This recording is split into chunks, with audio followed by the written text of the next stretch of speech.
we decided to basically just start a new repo, completely start the product from scratch. We basically spent from like October till around March building it, and beginning of April launched it publicly. So BuildOS v1 is out today. Pipeline has been blowing up. Like, we were inundated. We do not have enough time during the week to actually like take all the calls. Phil, great to see you again. Let's start off with what is it like to move from the Gundo to New York City? Well, it's kind of interesting, right? There's no place like the Gundo. Everybody knows this. However, there is no better place to help rebuild the American empire than from its Capitol building in its capital city, right? We are live in the Empire State Building. Very, very fortunate to be in this building. This building represents not just a incredible place to, host a company, but a monument and a testament to what American greatness is capable of. And for us, we walk in every morning looking up at this beautiful Art Deco building, realizing that, like, yes, truly we are capable of greatness, and we not only stand on the shoulders of giants, but walk in their footsteps as well. So I think there's Did you make like a really conscious decision to be here instead of anywhere else? Because you weren't like, what was that transition from going from the Gundo to the first office that you had in New York to this one? So actually, we had two offices. We had an office in New York and an office in El Segundo at the same time. We, made the difficult decision to triple down on our in-person New York team and culture, right? So we had two offices. We realized that if you have two offices that are in person and you have a very strong in-person culture, you actually have two remote offices. And a remote company is not a good company to build. And so over time, various frictions resulted in us realizing this and learning that lesson. And what we effectively did what were the like specific things that were like just communication breakdowns and stuff? Well, when you have very, very smart, very opinionated people working to win, and you have them in person, on a whiteboard, drafting stuff, coming up with ideas and architectures, comms get dropped, right? Things don't get written down. This is ironically, a core thing that we end up solving as Dirac by building the first automated work instruction platform. But, as a company, communication is key and context is king, right? And when you don't have comms, you're not writing stuff down, you're not contextualizing information, comms drop, information gets lost, and you end up making decisions that need to be made very quickly. You make them without full context. And what ends up happening is you end up having a company like us built on two coasts in a fractured sense. And so, we made the difficult decision to triple down on our in-person New York team and culture. We did a reorg on the Edge team. We parted ways with the folks on the LA team and then moved into the Empire State Building, all in one fell swoop. That was in one day. That was January 30th. Wow. Yeah. So we still have an El Segundo presence. I'm still there very frequently. Most if not all my friends are there, and we have a bunch of customers in the area. So I'm there frequently, and we will be back fully. Right. Yeah. We are once a Gundo company, always a Gundo company. I am a Gundo guy at my core, but you need to make tough decisions when you are trying to win, and that's what we had to do.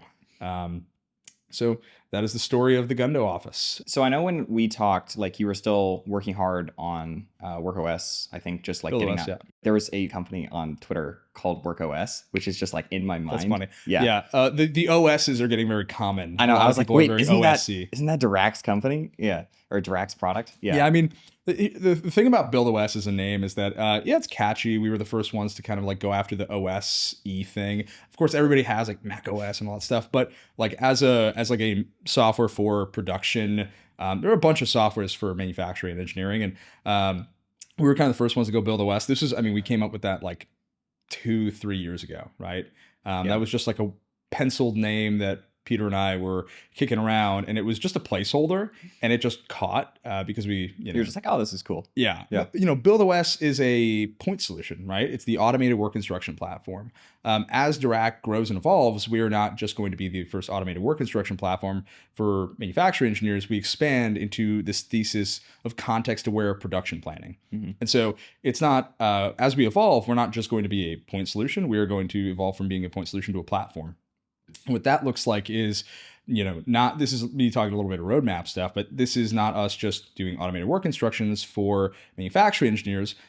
This is us working on a couple of other modules, products. Have you ever heard the adage of 3 blind men and an elephant?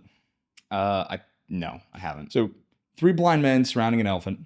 One, feels the trunk, says, oh, it's a snake. Another feels the tail, says, oh, no, it's a piece of string. Third one goes over to the leg and says, oh, no, this is definitely like a tree. And so what we realized is the modern production environment is very much like this elephant. And that is what we are building the platform around. And so a manufacturing engineer is one of those blind men. An industrial engineer looking at rather this bottoms up micro perspective of the work instruction, the industrial engineer looks at this top down, like factory layout planning perspective. And so that will be a thing that we will build, right? You look at maintenance or repair instructions, that will be a thing that we will build, right? These are different pieces of the puzzle, and Dirac as the platform is that central source of truth. That's why we drive context-aware production planning.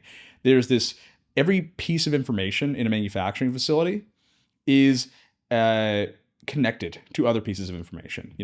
One person might derive a ton of value from the modification of another piece of information in a different part of the facility, right? So one person changes, let's say, I'll give you the example. But things right? aren't necessarily like talking to each other now. Yes, Yeah. That's why it's context-aware production planning, right? You have, let's say, a industrial engineer doing the layout of a line, right? They might see that like, oh, I have the same 15 bolts across 20 different stations. I might want to consolidate those into just 2 stations. Well, guess what? That actually ends up modifying your work instruction as you're doing the layout of your work instruction across your lines. And so what ends up happening when we build this full platform out and we have the factory layout planner, they'll modify that, make that suggestion, and then that will propagate to the work instruction, which can then kick earlier to a mechanical engineer who's looking at it from the DFM perspective. And that's something on, roadmap coming out pretty soon as well. So there is this like multifaceted notion that every piece of information in a manufacturing facility is valuable, and only 1 or 2 people really see that context. And so I, as a manufacturing engineer, might have this context that I might want to have this sequence for my build. Yeah. And that affects the layout of my line. I flip the order of 2 parts for an assembly. That should affect my sequencing for my line.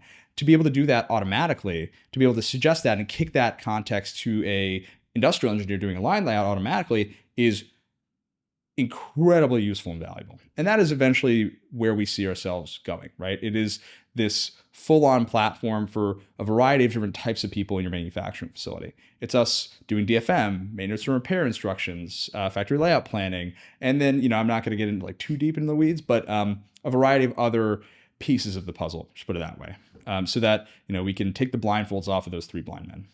How does it feel? So like you have to design this product without like, before there's obvious customers, right? Like they, you have to convince them that this thing that this process that they've been doing is just massively inefficient, right? Which I think most of them see, but I also know that it's like kind of difficult to onboard people if they have like an existing process that they don't really want to change. What's that been like trying to design that product? Funny enough, for about 99% of companies, that is the case. For us, we've been the 1% where it's actually super easy to get onboarded onto our software. And for like manufacturing engineers, when they see BuildOS, they are immediately, they're like, yes, totally makes sense, totally get it. The problem with manufacturing and software for manufacturing is that over the past 15, 20 years, you've had like some Silicon Valley guy come out of nowhere and say, I'm gonna sell you some software. It's gonna be some gobbledygook. It's not really gonna be super useful, but like, C-suite's going to love it. So C-suite buys it. They say, great, this pen and paper process, now it's digitized and I'm tracking it. And the guy on the shop floor, his quality of life never really improved, right? He went from doing this manual pen and paper process to now it's manual, but it's digitized and it syncs with the cloud, and wow, super cool. What we've built is something that radically improves quality of life for the guy actually doing the work. So a manufacturing engineer sees our software and he's like, yeah, this is game changing. It's like 3 words. Work instructions automated. We've never had a single manufacturing engineer not immediately say like, yeah, that makes sense. Are you having people like automatically or like try to adopt it similar to like Slack, where it just kind of worked better than email? So people... It's a complex sales cycle, right? When you message directly to a manufacturing engineer, it's really straightforward for them. Like they get it intimately. When you're going bottoms up, and this is the difficulty in selling software to manufacturing facilities, the manufacturing engineer, as smart and as dedicated as they are to the quality and production of their team, They will try to suggest to management that like, hey, we could really use this software that'd be super cool, and management like doesn't want to hear it. Like that's the thing. It's the It doesn't really disconnect. change their day to day, so they're like, who Or cares? they might not, if they don't immediately see, if management doesn't immediately see like the use case and ROI and how it plays into their world, it becomes a more difficult sell.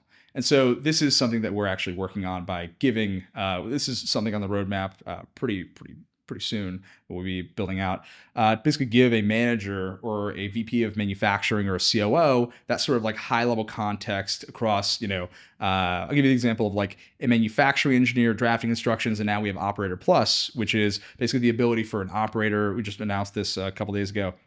An operator can basically instance a work instruction, do a run, basically instance and trigger a time study automatically in the background, but then an operator is able to give feedback on the work instruction. Very new, like not a thing that really That's exists. never happened before. Yeah, it's just, most manufacturing softwares treat operators like they are just cogs in a machine, and we don't believe in that, right? We think that operators are the frontline workers who have all the context, who see things themselves, and they want to help, but they have never been empowered to do so. And so with this announcement, we call it Power to the Operators. An operator is able to record not just like data and serial numbers and all that stuff, but give feedback on improvements to the work instruction, record error codes, record nonconformance, all that context. And then what ends up happening, because of how we built out the software, is that all gets associated with specific components. So you have this like cross-analytic perspective that if you have like a management seat, we're workshopping the name. I initially called it Commander Overlord seat, or the Commander Console seat for like a VP of manufacturing or a COO. The beauty of that is that you end up having the ability to look at like almost what like ramp is for a CFO. This feature will end up being for like a COO or VP of manufacturing, because they'll be able to see, what are my 5 most error prone parts? What are my 5 most, highest error rate work instructions, right? What are, who are my 5 fastest operators, right? Who are able to execute really quickly, who are, what parts are present in the most frequently executed work instructions. Stuff like that drives an enormous amount of value, because it's context that lives on the micro, that lives on the shop floor, that never gets aggregated, never gets contextualized. And what we're able to do is do that, right? Now imagine the context of a manufacturing engineer and an operator and somebody doing maintenance and repair and doing, factory layout planning and a whole bunch of other stuff. Imagine the utility that a COO or a VP of manufacturing ends up getting out of basically seeing the compounded like aggregate context unified into something that is useful, right? That you're able to drive an enormous amount of utility from that. And like when you can do that, it makes enterprise adoption really straightforward. So that's sort of like it's kind of what we're working on right now. And so we have a bunch of enterprises that we're talking to, that we're working with, that are really excited about the software. And as we're working with them, they're asking about stuff like this. And so we're, as a early stage company, we're able to move very, very quickly, respond to needs, respond to requests. And so do you have any really good stories of just getting a customer or getting some pilot, partner? Well, there are some ones that we have not announced that we will in the future that are very exciting. Are there any of those that are like okay to talk about? Not yet. Okay. There are, I can tell you, so the types of companies that we work with, right? We specifically focus on companies that do assembly. Very specific, right? No, it's actually very general. We work with folks in aerospace and defense, automotive, agriculture and construction machinery, anything complex mechanical machinery, maritime as well. And so we end up seeing like the widest variety of the coolest, mechanical systems known to man. And we're working with OEMs, tier 1 through 3 suppliers. We work with companies like Ankra. Ankra is, one of our favorite customers. They are a tier 1 supplier to companies like Airbus, Boeing, Gulfstream, right? They are they make 60% of all the cargo loading mechanisms on all the planes in the world, right? So we're live on those lines right now. And anecdotally, like they love the software, right? They love what we are able to drive for them, and we have really close relationships with them, right? So this is sort of like my perspective on like what enables us to win is that we are the best in the world at 2 things, right? Not good at anything else, but just those 2 things. We are exceptionally good at building really, really close relationships with our customers, right? Everybody on our team comes from a hardware background and just pivoted their career into software, right? Myself being an electrical engineer. Is that still true? Like I know that you said last year that was the case. We've held it true. Yeah. So, Has that been difficult to do? yes, yeah, definitely. But I think it's worth it. It's not just that, but I'll give you the example, right? Myself being an electrical engineer and roboticist by background, I was at Northrop Grumman for a little bit. Jared, who started on the team as a software engineer, now runs product for us. Jared was a manufacturing engineer over this company called Hubble Power Systems, and then he was a senior nuclear engineer over at General Dynamics Electric Boat. So for 7-8 years, worked on a Virginia class sub, knows pumps and valves at the back of his hand, and so has a lot of context about what life is like on the shop floor. You need that context. You need to be able to build really close relationships with your customers. Build a product that understand the product. So that's the second thing that we are incredibly good at. It is building extremely, extremely context-aware software that deeply, deeply understands the problem and solves it in a 1,000 times better way than anything out there. We're not helping people form sheet metal, right? We're not casting parts for people. We are helping them plan production with as much context as humanly possible and radically tightening the feedback loop between design, production, and sustainment, right? This is a feedback loop that takes years to hear back from. We are going to unify those 3 domains, right? Today, a lot of what we do is on the design to production, and we're starting to get into DFM, and so going back from from production to design. But broadly, as we get into like automated MRO instructions, because if you can automatically generate assembly instructions, change 6 lines of code, you get automated disassembly instructions, right? So as we get into that gets us into the world of sustainment and design for sustainability, design for assemblability and disassemblability. And so that is like something that's on a roadmap that we're actively working with some design partners on. And that's when you were asking about enterprise customers, right? We work with a ton of mid-market manufacturers. Love mid-market manufacturers. And they're honestly like incredible to work with. We have a bunch of enterprises that we're working with as well, and those are, for us, not just like a quick amount of revenue. They are design partners for us becoming a platform, right? They are the folks that we're working with really closely to do factory layout planning and DFM. And for us, like, it's really important to have that. And we're very fortunate that they have bet on us, right? That they believe that we are the future, and that, these are some pretty serious, pretty large scale companies that have said, you know what, Dirac is going to be the platform that the future of American production is built on, Yeah. Have you, I know that since, Trump got elected, there's been this kind of push towards, reindustrializing America and bring more manufacturing back to America. Yep. Have you experienced any like change in the types of customers or like types of companies that are like reaching out? Oh, absolutely. So there's actually a couple of really interesting trends that basically we're kind of the only company that gets to see, because we work with all of these manufacturing companies, because we work with an OEM and their tier 1 supplier and their tier 2 supplier and their tier 3 supplier. What ends up happening is we have seen just this trend of, I've made a work instruction, now I have to create a new revision of it because I'm swapping out a subassembly. Why are they swapping a subassembly out? They're swapping subassembly out because they've now had to source from a new vendor. They now have to check, like, is this thing still assemblable? And so we just hear these anecdotes over and over again. People are looking to automate their work instructions. People are looking to digitize and productionize. They're looking to digitize a lot of their production planning. And in a lot of cases, a lot of what that means is they're trying to bring a facility back to the US. That context and information about how to make a thing was abroad. And they're trying to bring that to the US or nearshoring it.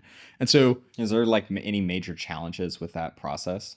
Yeah. What have those been like? I would say, for what I've seen for our customers, they have, it's actually kind of cool. We get to see like a bunch of different trends, right? So one of them is data centers, right? Data centers and AI stuff, it's through the roof, exploded. All the data centers. We are getting a ton of customers in the door that are basically building out the products for data centers, right? All the cooling systems. These are really it like Supermicro and stuff like that? That's not one of them, but I can't specify names, but in the similar, data center world, similar things. Yeah, you would know the names that we are talking to, which has been super cool. They are, hundreds of manufacturing facilities globally, and they need to standardize their production plans. They need to standardize their work instructions. And when you have 200 different facilities and you have, maybe 30% commonality or 20% commonality of the same product, but 30% commonality across the work instructions globally, you're like, oh my God, how do I ensure quality, right? How do I ensure consistency? And so that standardization is also what we're driving. And it's really, really difficult to do that when you have so many different variants, so many different, and so we end up serving as like a rubber band around that variance because of our like automated and model-based work instructions, right? So that has been really interesting as a trend. We're seeing like more and more data center companies like just churn out a bunch of products, and seeing folks who like the second and third order effects of the like AI boom. We're seeing, like I said, like there's a whole bunch of other companies in that chain. It's like the people who make like the cooling systems for data centers, the people who make sub-assemblies and products for those guys. So like suddenly they've become growth businesses. Yes, like literally, right? So like we're talking to, like, we have customers in the US and in Europe, right? And there are some European manufacturers that are like, massive companies that make heat exchangers, right? So the heat exchanger that goes on a cooling system that gets put on a data center, like we're just seeing these like really crazy ripple effects just throughout the whole chain. And so that's been super, super cool for us. Is there any predictions that you would be able to make about the future or how things, will unfold because you have this weird, unusual vantage point? I mean, yes, I think so. I've seen, anecdotally, we've seen a lot of very interesting and heard a lot of interesting things from our customers about how they are thinking about their production planning. Like when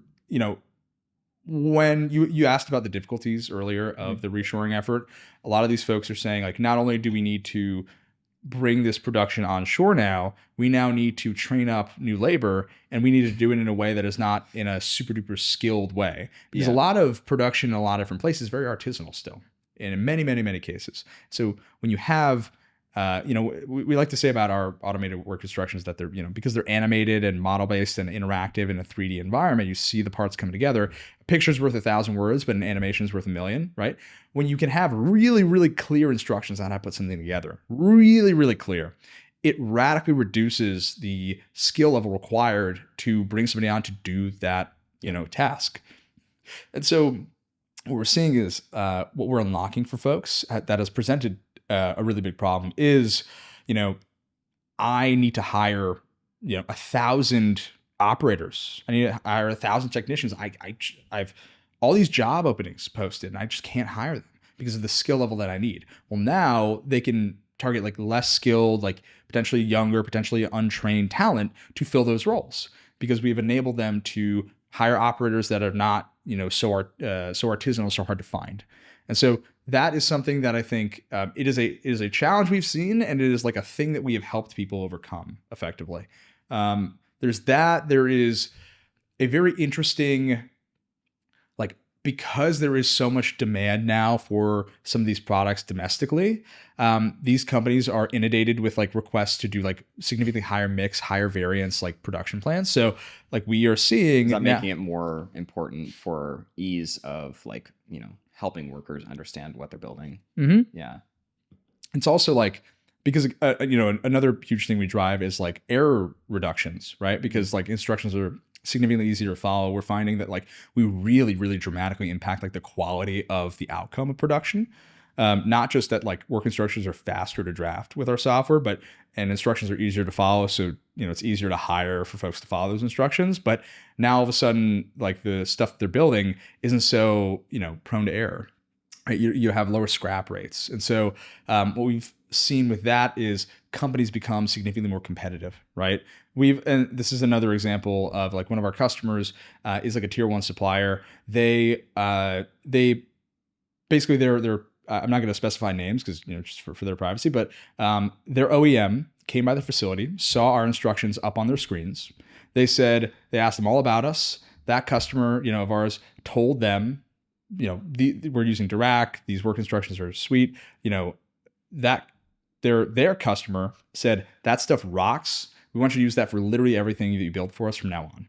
And so now whenever that, our customer bids on a contract for their customer, we are now a line item requirement in that proposal. And so we have seen that like we can also drive significantly more competitive bids as well for folks. What's been the biggest challenge that you would not have predicted a year ago? You're from that vantage point, you're predicting forward, here's how the company is going to grow and change. Mm-hmm. What's the biggest roadblock that you just wouldn't have expected? It's funny. It's a funny question. I'm always learning, right? I did not expect that we would have to. People say this, right? People say that this happens all the time. It's a very common thing, but for first time founder here, right? Uh, a little bit of context. We basically spent 6 months rebuilding our product from scratch, right? Yeah. Last time we spoke, when did you start that rebuild process? we realized we would have to do it in about August. And why was that? So a bunch of different things. There was some core architecture under the hood that was just not conducive to a like well-functioning, well-oiled machine of a product. So like the original architecture of the first version of the product, we call it the legacy app now. It was, built on a unstable foundation. We had made a decision about like some core product architecture that was like, we had let's say we had 2 pages. We had parts and steps. One was your part tree, one was like a steps tree. And these were 2 different data structures that were basically 2 20,000 line, 20,000 line like files. And every time we made a change to one, we'd have to make a change to the other. And so it became super out of sync. And they're like 95% similar. And so it's just a huge, crazy mountain of cards. Pain in the ass. Yeah. And so that was like one of the key contributing factors. And because of that, actually separation of pre-draft and drafting is what we used to call it. Instead of like now today, it's model and instructions. And it's one single pane of glass with the rebuilt version of the app, spoiler alert. We had like a simulation that was like between the two. So you would do all your like reordering on pre-draft, you'd hit simulate, and then you'd like wait for the thing to like simulate. And then you would get to drafting and it would be like, all right, here's your ordering, here's your animations, thumbs up. And then you would want to like change something, but you'd have to go back. You might want to like redo your hierarchy. You have to go back to pre-draft and then it was just huge, huge pain.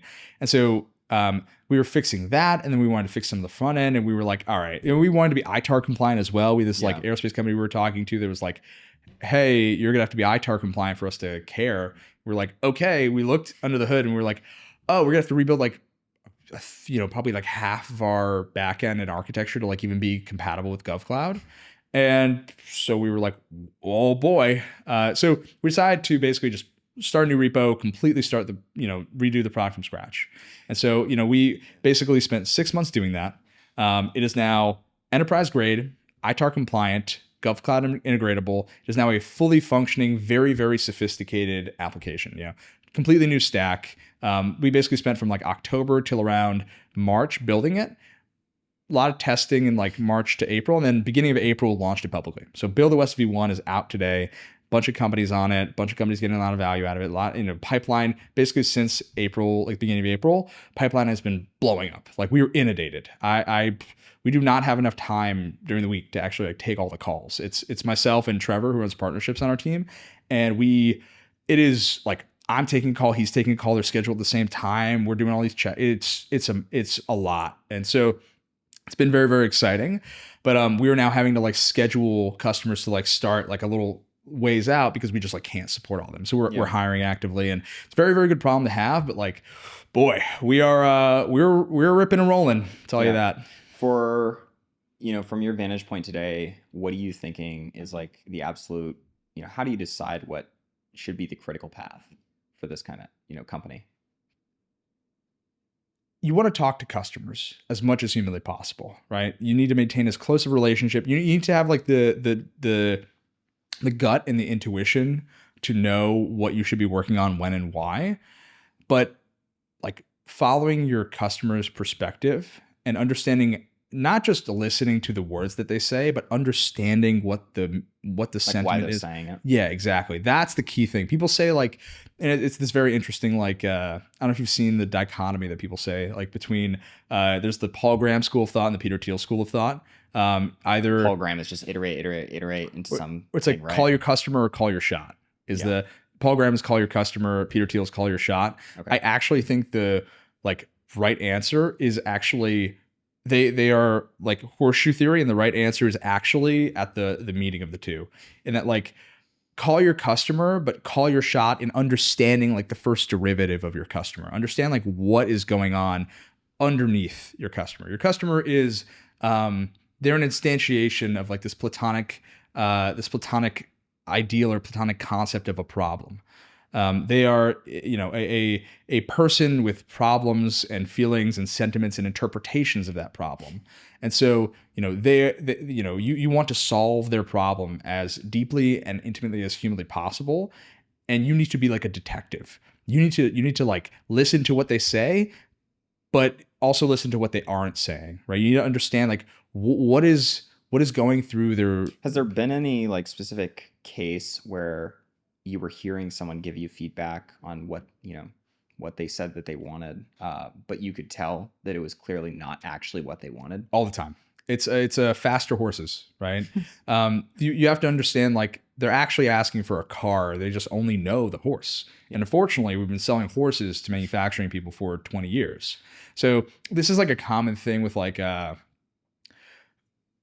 people will like we have a couple of different ways to like view our instructions, right? You can have the operator viewer, which is like because their software is browser based, you can open it up on anything with a screen and an internet connection, right? We also have an export option, right? You can export to a PDF or a Word doc, folder of GIFs, CSV. And like you think like, oh, that's kind of like defeating the point of like model based animated instruction. Like, yeah, kind of. Can you put an animation in a PDF or whatever? In a 3D, not really. The way that we do it in the PDF is like we have a before and after. So we like take a screenshot of the beginning of the animation, take a screenshot of the end, and that's like the before and after basically. Or like there's a silhouette version that we also offer in the export, which is like the same part in two different locations. One is like a ghostly, transparent version of itself. So there are ways to do it that still get the point across, but it's about meeting your customer where they are, right? We are not just leapfrogging, like we're not just like pulling American manufacturers into like the next generation of technology. We're leapfrogging, like we're skipping 2 or 3 steps for a lot of the folks that we're talking to. And so like understanding where they are, a lot of what we have to do is A, meet them where they are, B, like give them an on-ramp. Like they're comfortable. It's like in some cases you have to be willing to be, 1,000 times faster to done. Right? 1,000, making a work instruction 1,000 times faster, but still like today, 99.9% of manufacturers are using like paper-based work instructions, right? They're basically doing PowerPoint.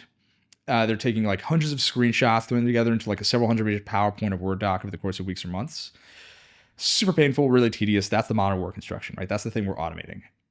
But on the consumption side of like using that work instruction, like today, you have a white binder sitting on an assembly at a station with like your work instruction inside of it. And that was like a PowerPoint or a Word doc that they printed out and they like threw in the binder and they were like, done, cool. And that thing doesn't get updated for like 3 or 4 years, even though like the design's been updated and people are just like scribbling on top of the paper, like, crossing out the part number, writing a new part number with a pen. Like that's like what we see all the time. And so like, yeah, sometimes on day 0, when we start working with the company, they will use the software for drafting and then they'll hit export and they'll print out a PDF. Like totally common. What we do see pretty quickly after that though, is they think like, hey, like it's actually really easy and straightforward to use the operator viewer. Like, let's just do that. And so we find that like, it's a pretty good on-ramp and, pretty quickly people move from like, the paper printout of our PDF to actually using your software. Yeah. Has there have you gotten any customers or had any like employee interest or anything simply because you're in the Empire State Building? It's funny. Definitely employee interest. Like folks are like, wow, that's an awesome place to work. Yeah, it is. It's one of those things that people just know. It is the coolest place you could possibly have an office, in my opinion, right? Bar El Segundo, of course. Obligatory, El Segundo land acknowledgement. But on the customer side, like our customers want to know that we have longevity.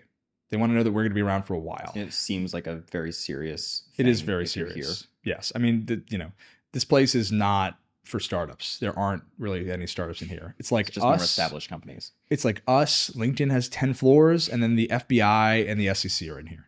You know what I mean? Like you don't build a startup in the Empire State Building. You build a company, and that's what we're doing. So there's a level of seriousness that we have to, have to work with the customers that we want to support. And we can't be, I am no longer the founder of a startup. I am the CEO. You're just a company builder. I'm the CEO of an early stage I'm a CEO of a small business, right? That's me.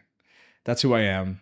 You have to have a level of seriousness in who you are and what you're building in order to drive the impact you want. And so there's a lot of like the silliness of like early stage company building that you kind of have to shed in the past year. Like I've had What to have been shed those things? attitude, your attitude towards the way you present yourself, the way you see yourself in the world, the way in which you execute.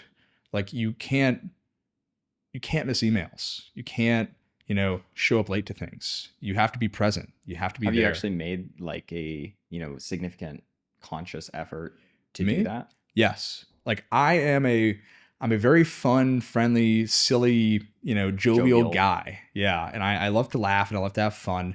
But guess what? We're helping people make submarines.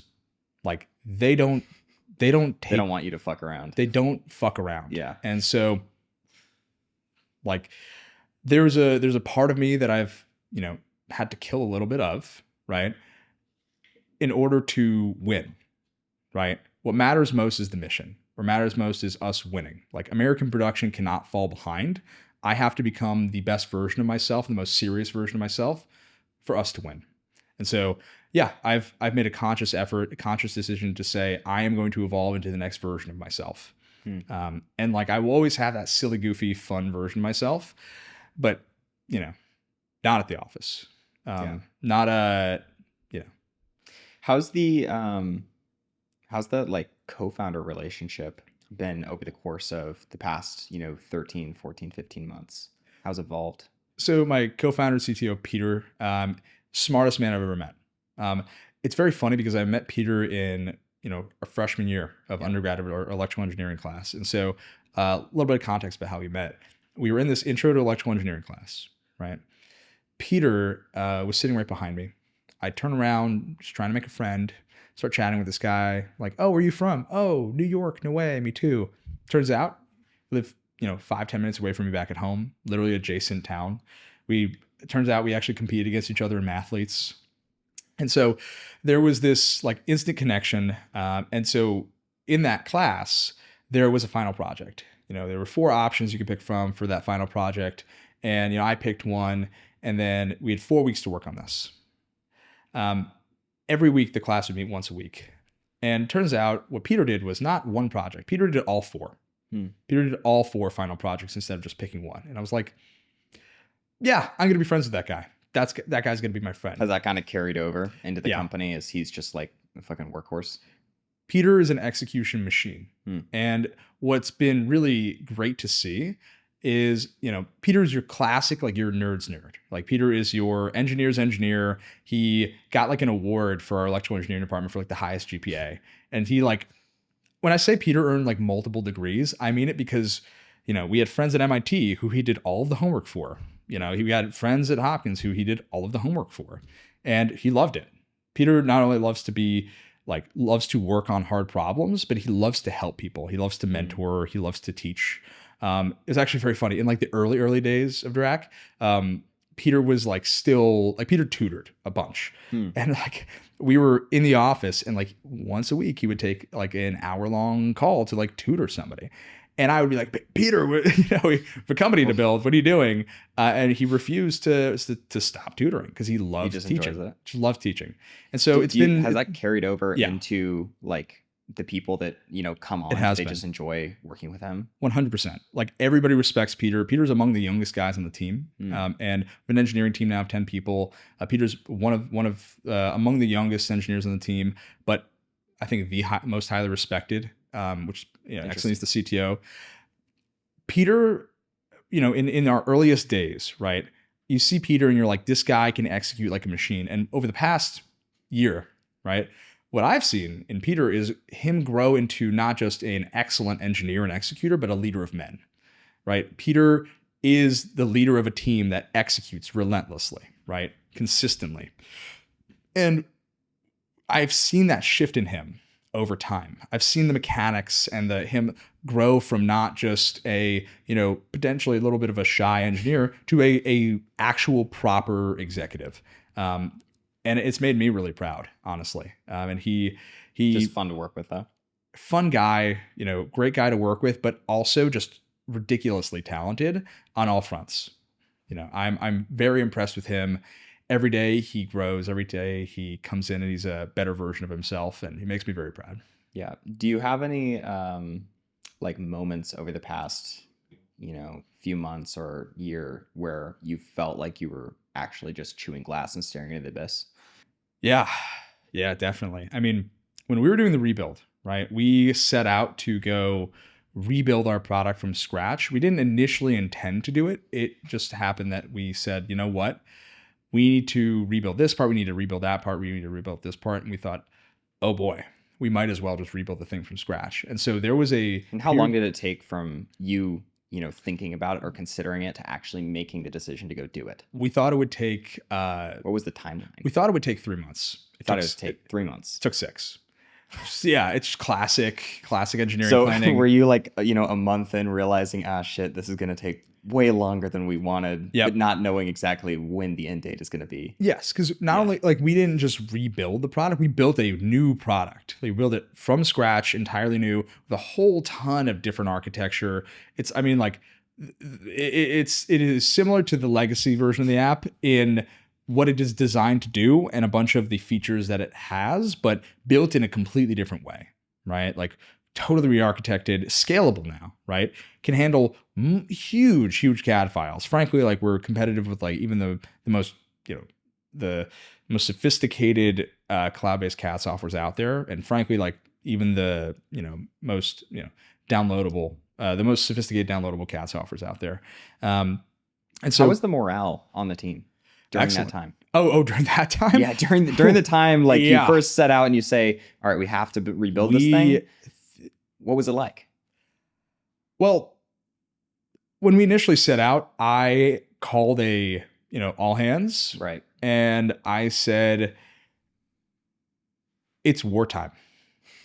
It's time to rebuild the app. And this was in August? This was in August.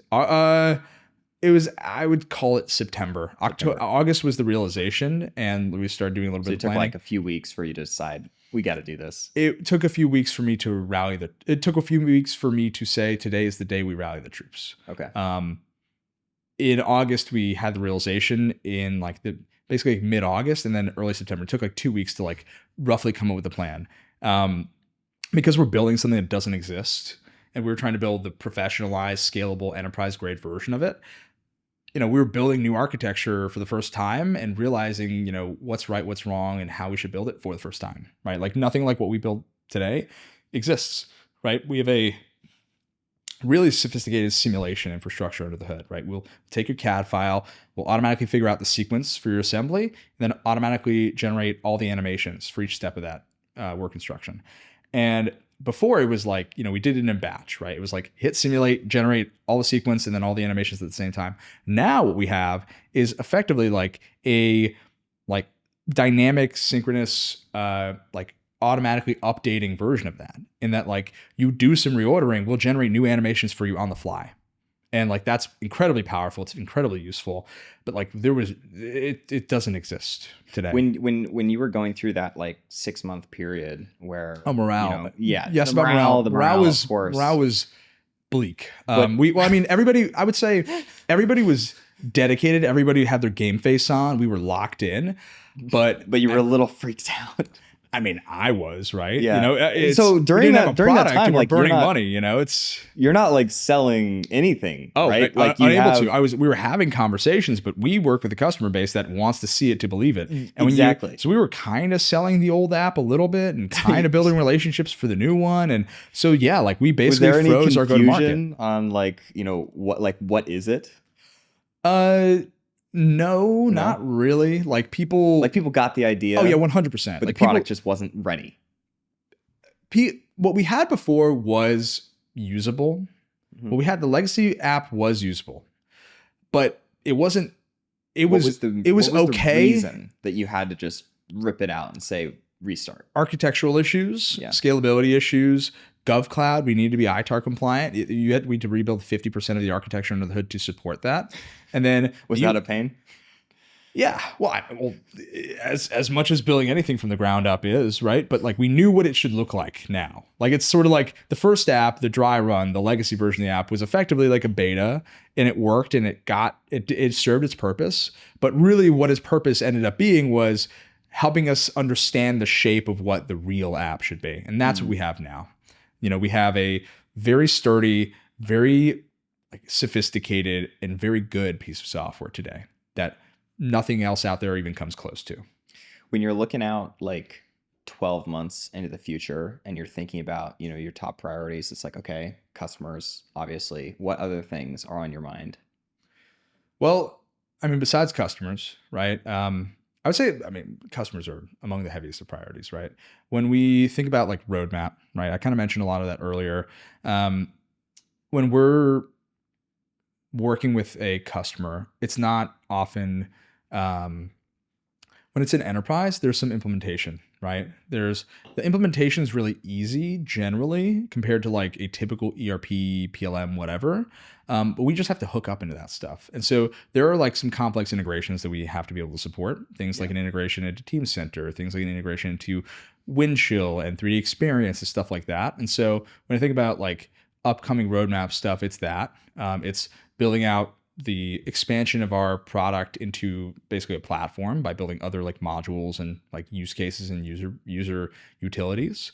It's building out the ability to integrate into other infrastructure, which we have today. I'm bottling up some announcements, so I'm not gonna announce too much right now. But we have some very complex and useful integrations through some partnerships that we've developed. And so those are the main things. I mean, like really, it's just customers. I'm like all in. Because the pipeline is just blowing up, like this is just my main focus. I can think of nothing else more important to spend my time on than like driving value for the people that we're building for, right? There's a lot of like very interesting and macro stuff that's happening. Like we're getting involved with shipbuilding, right? People are now, we now started to deal with Fairlead, and they like ever since What then. is that? Fairlead is a massive supplier to, and they're a shipbuilder. Right, so they run like Norfolk shipyards effectively, and they are a massive supplier to like the biggest shipbuilders in the world, right, in the U.S.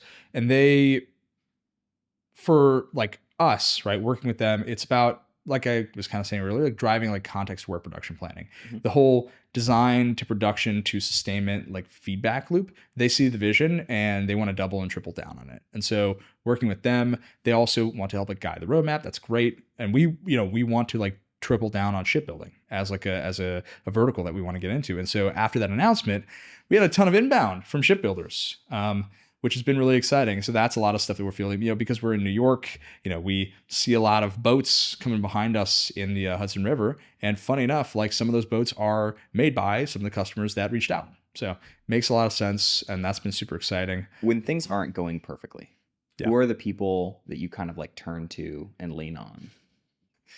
Augustus. Hands down, Augustus. Josh Steinman, for sure. Those two guys, Isaiah Taylor, it's very important that a founder, a CEO has a support system of, like-minded, mission-aligned people who are in a similar position, a similar time of their lives, who get it. Yeah. And so I know I can call Augustus any time of day to just talk and ask him like, hey, what's going on with you? We started companies at the same time. We shared an office for a little bit, didn't we? And so I know I can always count on him. I would say that's a great example. And so has there been any moment at all during this like journey where you've like thought to yourself, are we even building the right thing in the first place? Or has it just been basically like, no, this is a very clear. No, it's been very clear from day zero. Nobody really knew what work instructions were when I was talking to them about it 2 years ago when we first got things started. And people get it now. People are starting to get it. Yeah. It's funny because it was a lot like pulling teeth and really articulating and really it's about reps, right? Like you as a CEO of a company, you have to be the company's greatest salesman. You have to be the company's greatest articulator. And so For me, a lot of it was trial and error when trying to articulate to somebody why what we're doing matters. Was it And was it painful to try to explain that to someone and have them not get it for like a while? painful is not the right way to put it. It's a little frustrating, but like such is the case. Like skill issue on my part. Like I should have articulated it more clearly. Now it's like, oh, you ever build IKEA furniture? Yeah, like that little paper instruction book that tells you how to assemble like the thing. Imagine that before planes, cars, engines, missiles, everything in between. Like we're making that, but Better. animated, 3D animated, automatically generated, rotated around, see the parts come together. That, but for guys in a factory. And people are like, oh, yeah, that makes sense. For you as a leader, what has like shifted the most from, having an extra 12 months under the belt where you're hiring a few more people? I mean, you're hiring a bunch right now. What's it been like to kind of grow the team from just a few guys, in one location? I think in El Segundo, and then like New York and El Segundo, and now just here. I love my team, right? The team is ruthlessly executing, extremely talented, very smart, very driven. And I think for a very long time, and still, right, still to this day, love to hang out, with the team like I'm one of the guys, right? And pretty recently, I've started to realize, and I've been told by a lot of folks, and I've realized that the case is that like I cannot be and am not just one of the guys on my team. Like I am their leader and I have to set an example for them. They are looking to me to be the example. If I'm late, they're going to be late. If I'm sloppy, they'll be sloppy, right? If I am silly and goofy, they will be too. And so like that was a realization I had pretty early on. And then really, really making that change in myself to get a lot more serious as a leader has been, I would say pretty recent, over the past couple of months, right? Since moving into the building, and since releasing the new version of the app, I've just sort of undergone that transformation. It's I would say pressure makes diamonds. I wouldn't call myself a diamond, but pressure transforms you. You're getting closer to the kind of like version of the version of the company builder leader that you want to be. Yeah. Okay. Has it been, in order to do that, you do have to kind of remove some parts of your, not necessarily remove, but like enjoying CSGO and stuff like that. Oh yeah. You just have to put it to the side gamer while you're building. Right. Gamer for a long time. I haven't played a video game in a year. Really? Actually, I did play Factorio very briefly. I was doing a mock-up of Factory Layout Planner, and I was like, I should. Did you almost get one-shotted just briefly?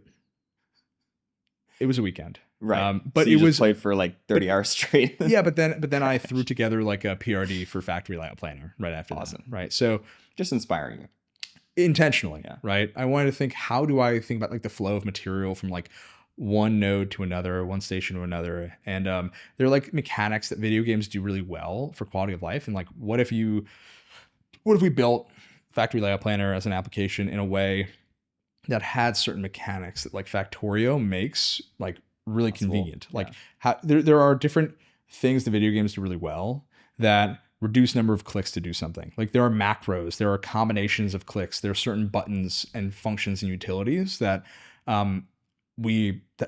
spoiler alert, have like incorporated into the software because it makes things easier, faster, more intuitive.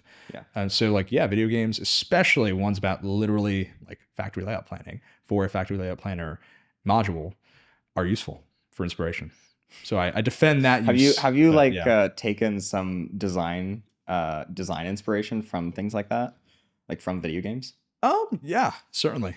Yeah. I would say, like, if there's one thing video games have done well is they've appealed to the user to get them to sit in front of a screen and do the same thing for a very long period of time in a way that is pleasant. So are you going to basically I don't know if this is a great analogy, but are you like trying to gamify work instructions? I'm trying to gamify production planning and not just gamify it, but I mean, hell, make at it least not make boring. Make it not boring. Yeah. Make it pleasant. Make it enjoyable. Because today it's Just awful. It's awful. I mean, like nobody likes doing it. But you know what we've heard from customers? Like we have a head of manufacturing at a manufacturing facility in Germany that just purchased and started using the software and is starting to roll it out across. It's a conglomerate. We're going to announce it at some point. But that head of manufacturing actually said, he's in his 50s, and he said he started using the software, playing around with it, and using it on the weekends because, quote, it's actually incentivizing to use the software to make work instructions. It's actually fun. It's actually fun to use. And so it's this crazy turn on the head of like, this used to be some laborious task that people had to do. And now people it's want to do it. Yeah. Cause it's fun. Because guess what? Like when you make tools for people that are enjoyable and like nice and clean and responsive and high quality, they will love doing their job more. And, you know, his job wasn't necessarily like making work instructions because he was the head of manufacturing, but he was saying like, this is going to change the game for his manufacturing facility. I've heard all sorts of anecdotes about this. I mean, every day we talk to customers and they say things like that, right? They say, today it's Sunday. I was talking to one of our customers, and this guy is a lead manufacturing engineer on the team. And he said, I don't want to make work instructions any other way. Like I asked him, you know, because I'm starting to like think a little bit more like classic product management style and stuff. So I asked him about NPS, right? Net Performance Score. It's like, you know, customer satisfaction with NPS for a typical work instruction pre-Dirac. I don't know if you're talking at a 10, like a 1 or 2. Like nobody likes them. Nobody likes making them. Nobody likes following them. It's miserable. But what he told me was, you know, I don't want to make work instructions any other way, right? And that's powerful because like generally, you know, the work instruction softwares out there are like either literally PowerPoint or Word, or PowerPoint or Word with a couple extra buttons. And we've like made something that is a step function change entirely. It's a brand new tool. Improvement. Just doesn't exist today, right? What CAD did for mechanical engineers, we've done for manufacturing engineers for their work instructions. But so it's like I said, it's not necessarily like gamifying it. It's just like, what can you now do when you making it pleasant and maybe fun. Like it's not necessarily like turning into a video game, but it's making the activity which you have to do at some point during the manufacturing process fun. Yeah. If there was one company that you could work with, what would that company be? Ooh, as a customer or a partner?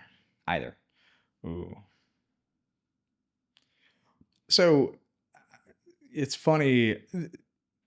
If we're talking about this a year ago, there were some names that I would say that were like my targets, but who would those be? And like, well, I was going to say those are now things we have that are yet to be announced. So I don't want to say those names because we're going to be announcing them. So it's sort of like a year ago, I might have said them, or I could have said them and would have said them, but over the past year, we have locked them in. What's the one that you like just pops into your head that would be fun that you don't have right now?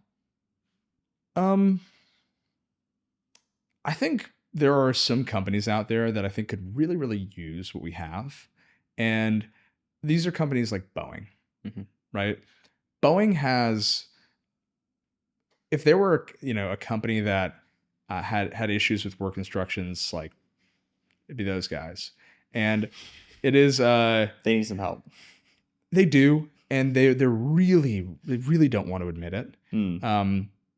Because there is this pride, you know, everybody's looking at them, right? And they have this like not made here syndrome, right? Do they have the kind of like they just can't fail because they have to be seen as like the company that doesn't ever fuck up, and because what that does is ironically causes a bunch of failures all over the place.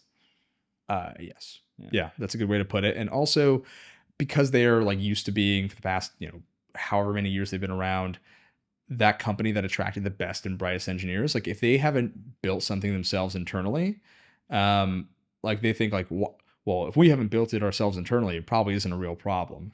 And it's like, talk to your operators, talk to your manufacturing engineers. Trust me. One of our, you know, employee number 1 on our team, Keenan, was a manufacturing engineer at Boeing, right? The reason he joined us and left there, people were like, as he was walking out on his last day, his coworkers were applauding. They were like, oh my God, he's going to go fix this problem. Like, thank God somebody's gonna do it. Like Keenan, thank you for like a hero's journey moment. Him leaving his home village to go like slay the demon of awful work instructions. And it's like when we talk to management over there, like they don't want to admit it. And I understand why. I get it. But like there at some point we gotta put aside ego.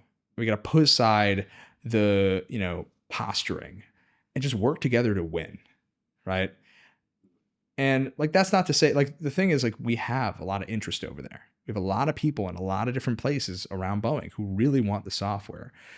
But canonically, biggest problem is getting manufacturing engineers or is getting management to listen to their employees. Yeah, because wasn't the like CEO for a long time not even an engineer? Yeah. And I think that Elon's talked about, that has recently shifted, I believe. Yeah. And I have a lot of hope for Boeing. I think that they will win inevitably. It takes time. It takes time for people to realize that, like, there is technology that just because you didn't build it internally doesn't mean that it's not good or great or, game changing for your company. And so it requires a mindset shift. And, I know we're going to work with them eventually. Like, I'm not worried about that. And there are so many other companies on the planet. We could never work with, like, we could never work with them and it wouldn't change anything for us, right? We're working with tons of other aerospace companies, tons of other OEMs across aerospace and defense, automotive, ag and construction. So I'm not worried about it, but, they are not the only company that has that mentality of, like, we are we are the legacy champion, right? And if we, and I will say, like, their near peer competitors are working with us. Like, they're very excited about what we have. And so, like, every industry has, like, that one incumbent giant. It's these like oligopolies, right? There's like, industries that have like 5 to 10 main companies, and like one of them is just so stubborn, like one or two. And I know they'll figure it out. I know they will.